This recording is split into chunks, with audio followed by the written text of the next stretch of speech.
I the a-hole for refusing to give my parents the peace of mind that my sister will be well cared for when they're gone? I'm 34.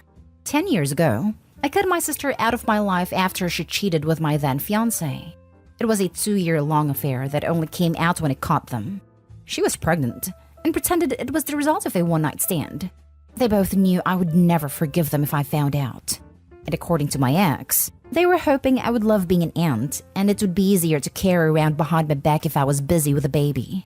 They ended up getting married and having 2 kids. Then 3 years ago, my sister was involved in a car wreck and she suffered life-changing injuries.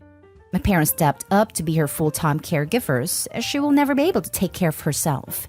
About a year later, her husband/my ex died, and their kids went to his parents while my parents became my sister's legal guardians.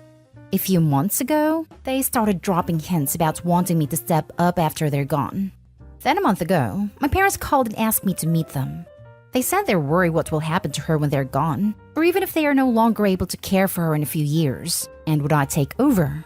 Either by putting her in a care facility and making sure she's cared for, or physically taking care of her myself. I said no, that they needed to figure something else out. But I would never do a single thing for her again, and that hadn't changed because she became disabled. They took it okay at first.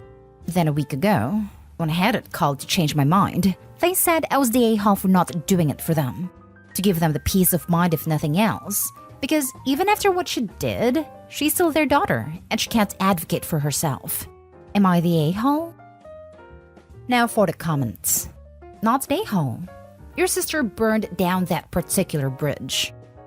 Exactly. Plus, it's not your job to take care of someone who betrayed you.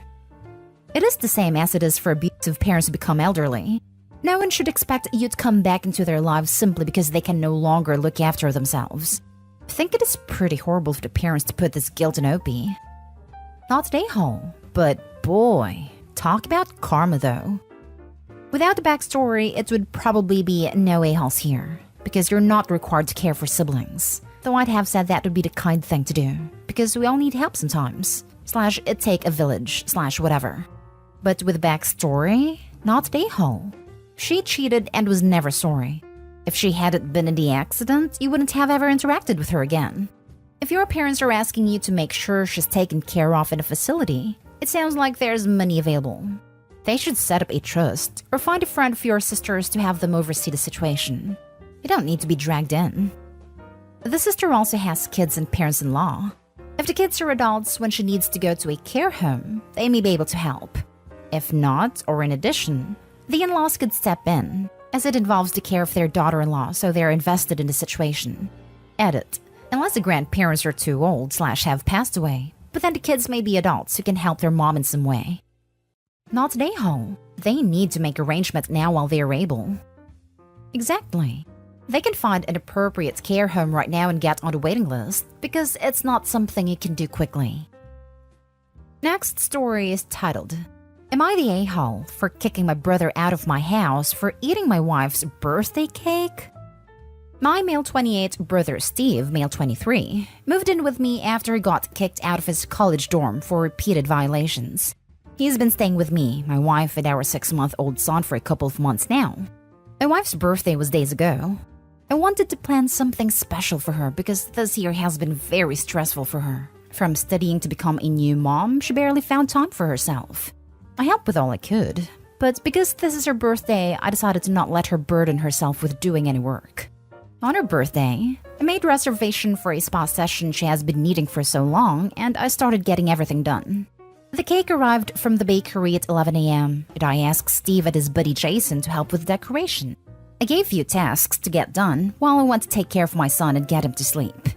About half an hour later, I came downstairs and walked into the kitchen and saw that both Steve and Jason were having large pieces of my wife's birthday cake in separate plates. I asked what the heck was going on, and Steve told me to chill. I got mad seeing the cake split in half and 2 large pieces of it were gone. I flipped out and told him this wasn't for him to take. He said he and his buddy got hungry from helping me out and really wanted to try some of the cake because it looked delicious. I yelled at him about how awful and disrespectful what he did was. And he said I was overreacting since he left enough for me, my wife, and the guests. But it's not about that. He ruined the cake that I spent a week ordering from the bakery. I told him my wife wouldn't even like how it looked and won't even get the chance to blow the candles. He said, "I'm sorry, alright? But you're just being a little too dramatic about a piece of cake." Then Jason said, "Yeah, man. Besides, who cares about some stupid candle blow? Totally unhygienic. Is your wife like 5? I lost it. I kicked Jason out and told Steve to pack and leave my house. He said he couldn't believe I'd seriously tell him to get out over something so small. I told him this was my wife's birthday cake. I just said he could talk to her and explain, but I had none of it. I had him pack and leave. My father called and got all pissed, telling me I was out of my mind to kick my brother out with nowhere to go over a birthday cake. I live in the city where Steve's college is, but my family live far away. He and Mom told me to go pick Steve up where he's staying, but I said no. My actions were called disgraceful and immature for reacting this way over a cake. Am I the a-hole? Not the a-hole. And we all see why Steve was kicked out of his dorm for repeated violations. He probably treated his dorm mates with the same respect he treated you and your wife. Based on Mom and Dad's response, it seems pretty obvious why the brother is the way he is. Rotten from the core, with zero empathy, and too dumb to realize the world does not rotate around him. Not today, OP. Though I would not have allowed him to move in the first place after getting kicked out of the university housing. Exposing my 6-month-old to that level of instability wouldn't have been a no-go. Seriously, I don't even have kids, and I'd be hesitant to take in someone who got kicked out of their dorm under those circumstances, because I'd be worried they wouldn't follow whatever house rules we might decide to set. I definitely wouldn't take them in if I had an infant or small child in the house. I get that some universities are super strict with their housing rules, and if someone had been kicked out just for smoking grass one time, that's a situation I might be able to sympathize with. But here, it was multiple violations. I hope it doesn't specify what they were, but I'm willing to bet that if I saw that person's track record, I wouldn't feel comfortable having them live with me. Not today, home. I'm sorry, but in what world do you dig into someone's birthday cake before their actual birthday celebration? If Steve doesn't have somewhere to live, it's his own fault for making what sounds like a long series of bad decisions. Everyone knows you don't cut a birthday cake before the party. If this was the only food in the house and they were starving, that still would have made them a-holes. But to just blow it off like, meh, there's enough left for the birthday person, is just mind-boggling levels of failness. Good for you for kicking those two out. And thank you for taking such good care of your wife for her birthday. I'm sure at least the spa day turned out well. And hopefully she'll learn to laugh at this cake story. Not today, home. My actions were called disgraceful and immature. And what were your brother's actions called? It's very apparent he has boundary/behavior issues. Otherwise, he'd still be living in campus. He's supposed to be learning adult skills.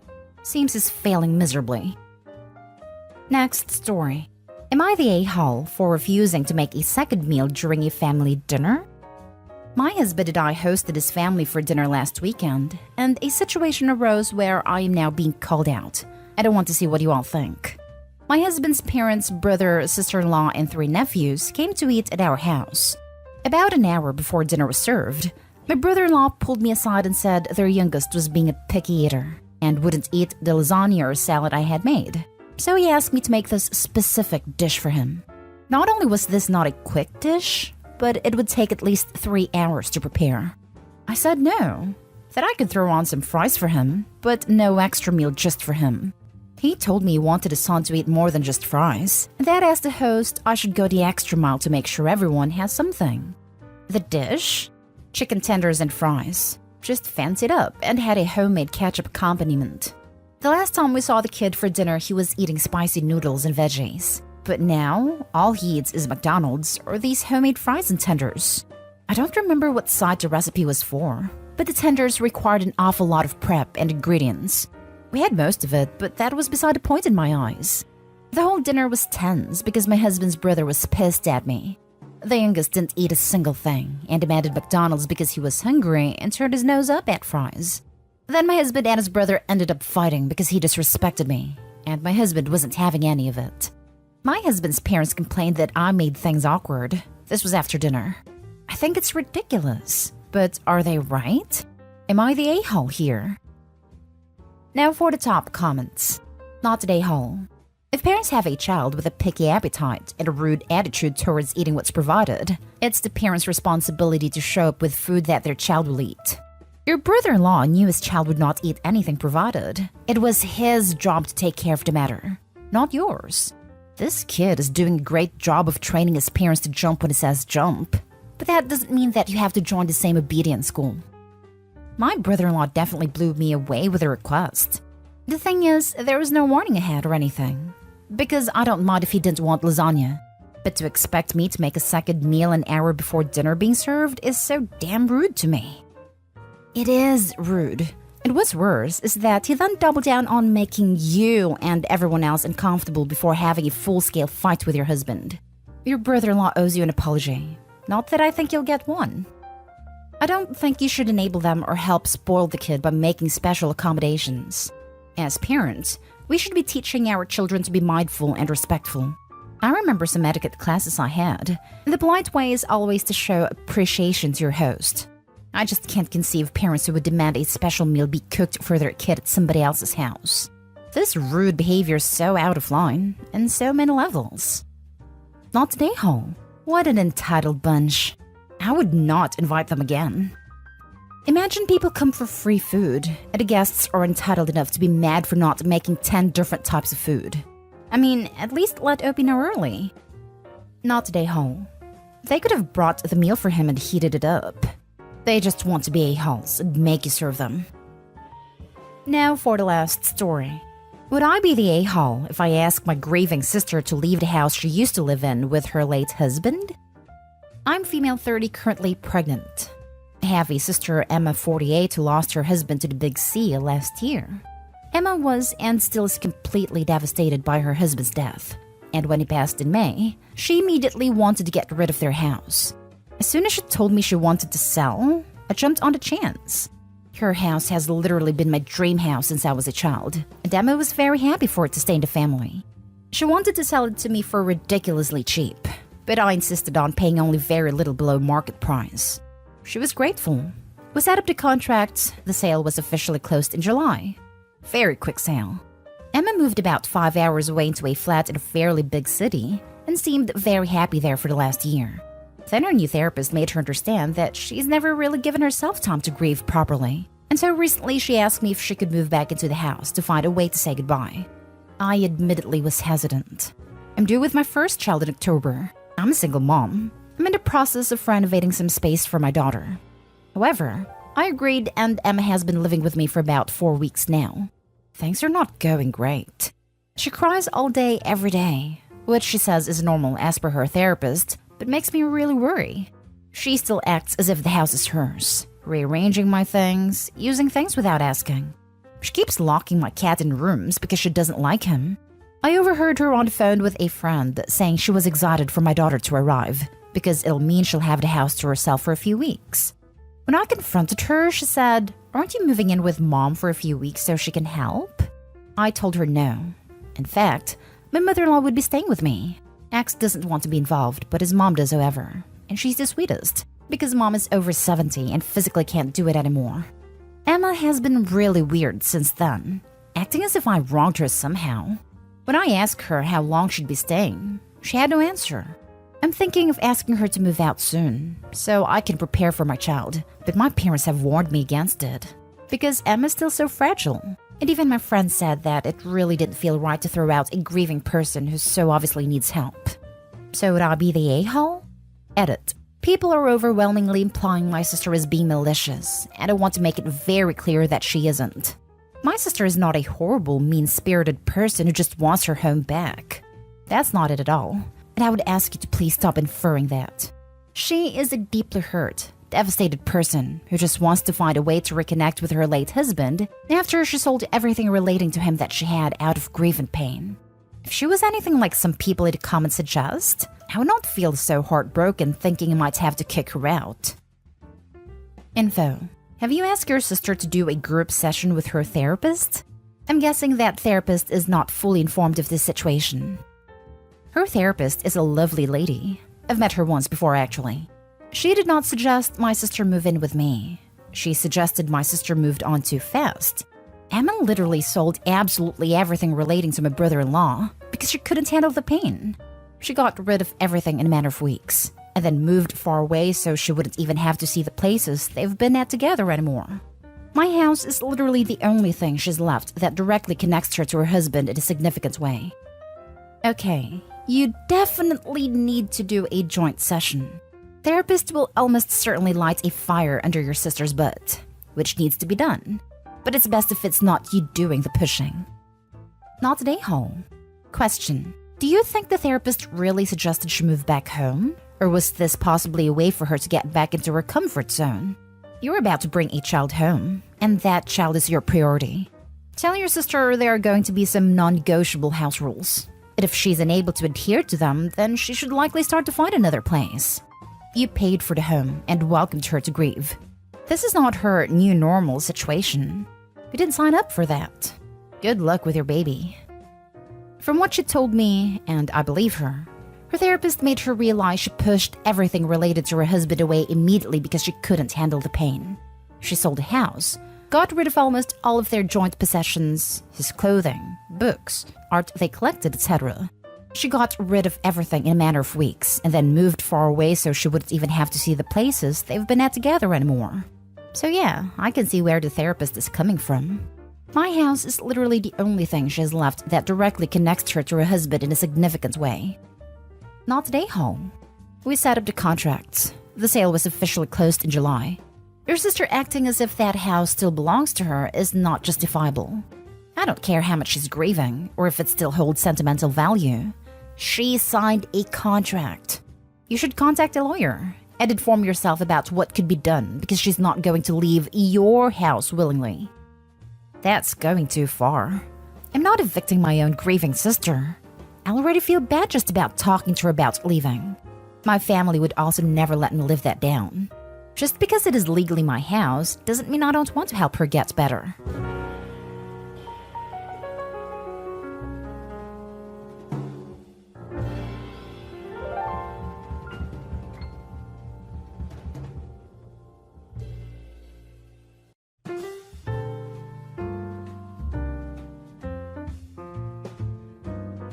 My husband's friend told him that I'm cheating on him and that it is best to open our relationship so she could help us.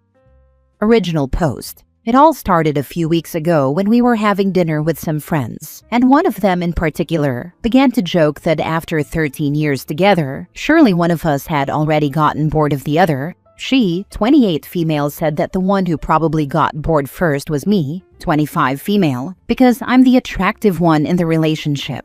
I know it affected my husband, 28 male, because that night he joked that he was lucky I even paid attention to him. At the time, I thought he would just forget about it. But he didn't. He started asking me all the time if I love him, if I'm happy with him, if I would change anything about our relationship, and things like that. Yesterday, while we were talking about it, I told him that I would never change him for anything or anyone, and he started crying. It was really weird because he rarely cries. I didn't like seeing him like that, so I spoke with his sister, with whom he is very close. She told me that for weeks, one of our friends has been telling him that he should prepare for the day I cheat on him or leave him. She also told him that she thinks I'm already seeing someone else. She's been saying that if he wants it to be less painful, it's best to open the relationship. She even offered that she and her boyfriend could help us open our marriage, since it would be easier because we both know them.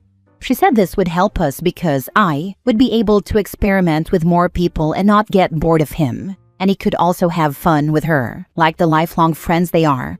According to his sister, he told her that he hates the idea of open relationships, but if I wanted to do it, he would let me experiment with other people.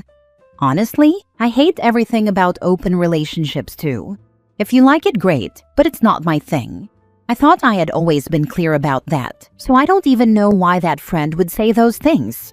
She has an open relationship, but she was never one of those people who tried to push it on everyone else. She used to respect us, so I don't know what happened. How can I make my husband understand that she lied about me because she probably just wants to sleep with him? Now for the top advice before reading the update. She's saying all of it because it's a power trip. She's jealous of you and wants to hurt you by showing you she can get with your husband. Talk to your husband. Tell him you know what she's been saying and that you are hurt, disgusted, and betrayed by her behavior. Calmly and gently tell him that his doubts about you and your commitment hurt. Tell him you mean it when you say he is the love of your life and you meant your vows. If he meant his, he needs to go no contact with his horrible friend now. You feel betrayed that he didn't immediately talk to you when she started manipulating him and trying to brainwash him into destroying your marriage. Block her now. She doesn't deserve an explanation. With friends like that, who needs enemies? Husband should not have listened to her and talked to his wife instead. This is how distrust starts to brew. Okay, let's review. 1. She injects insecurity into your husband, basically telling him that you either will cheat or have cheated or want to cheat, and there's no reason for you to stay with him.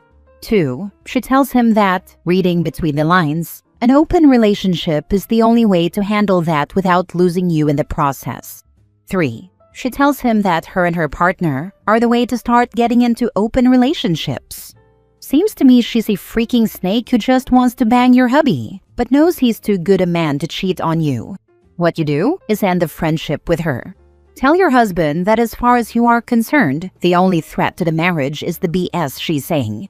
You don't want an open relationship, you want him. And she knows that. So for her to say these things says to you that she has an ulterior motive. And for that reason, you suggest that you and he, as a couple, end that friendship. She needs to go, because she is going to be the end of your marriage. Point out to your husband that this woman is both creating a problem out of nowhere and has also deemed herself as the solution to this problem that only she sees. Danger, danger, danger. Get rid of her. This, absolutely everything I came here to say. She is not a friend. She's a deceptive, manipulative witch, and the sheer time and effort she's put into this scheme is disgusting. Now for the update. I talked to my husband, and he told me everything she had said to him. Apparently, she's been telling him for months that he's not attractive enough to keep me for long, that love isn't everything, and that looks are important to everyone. She claimed that people who say they don't care about beauty are lying.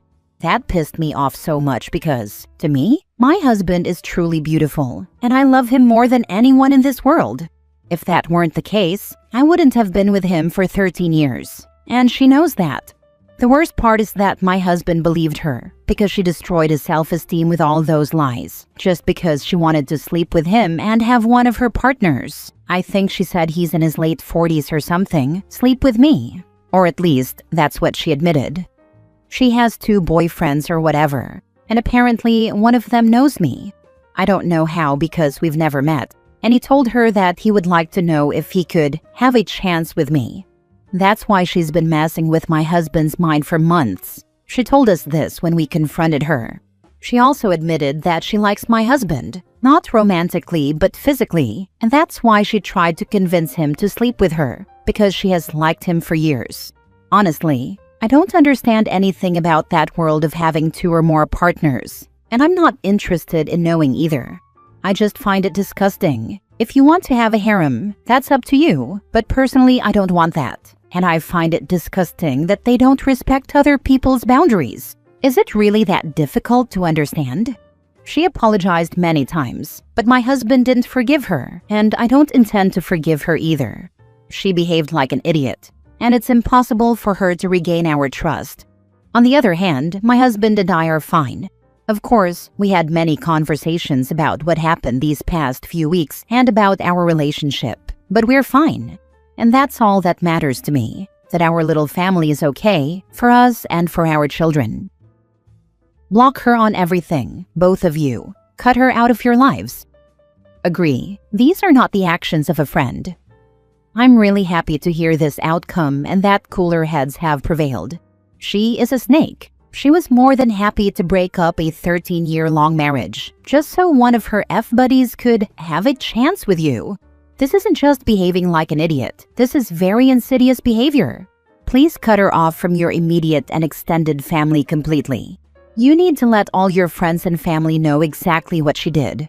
Don't think about having mercy on her or letting this slide. She certainly wasn't thinking about that when she was trying to poison your marriage. The reason you want this to be known far and wide is because if she did this to you without hesitation, she may very well do it again and again to other couples who are happily together. She might be more than willing to leave broken marriages in her path for her own personal pleasure. I didn't know it was possible to manipulate and neg someone like this from outside the relationship. Does this count as negging? She's a freaking psycho. Sure it does. Men are human, and therefore vulnerable to opinions over their appearance and desirability. Next story. Update. My husband, 32 male, left me, 32 female after almost 15 years together, and wants me to forget and let him come home. What are my next steps? Original post. My husband and I have been married for almost 2 years, but we've been together for nearly 15. He is the only real long-term boyfriend I've had in my adult life, and we have 2 children together. We've had a rocky relationship from the beginning, if I'm being honest, but for the most part, the last 3 years have been pretty good. The turning point in our relationship, I feel, was after he got blackout drunk at his friend's wedding and spent the entire 1.5-hour drive home that I drove since I was sober, screaming at me and saying nasty things. Since then, things had been going pretty well. I've been working on myself. I've lost weight, started putting more effort into myself and my appearance, and have been making new friends. About 5 months ago, he woke up one day and told me he wasn't happy with his life or with me and wanted to leave. Then, he decided he was wrong and didn't want to leave. Not to drag this on too much, but here's a highlight reel of the last 5 months. He has left me 4 to 5 times, and each time he comes back saying he's sorry. He gets upset when I go out for dinner or see my girlfriends. He got blackout drunk again and behaved horrendously toward me. I can't really talk about it on this thread. On that same night, there was severe drama with his family. I'm now being made out to be the villain for calling out their disgusting behavior, especially since our 2 children were asleep in bed while everything was happening. He has called me every name under the sun, often in front of our children. He has accused me multiple times of having affairs, with absolutely no basis or suspicions. His excuses are that he doesn't feel loved enough by me and that I'm not affectionate enough. But it's hard to feel affectionate towards someone who is treating you like crap.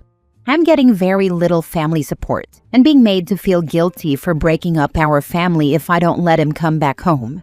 But he's never going to change. I guess I'm just looking for a validation and support that I'm making the right decision, because I keep being told I'm wrong.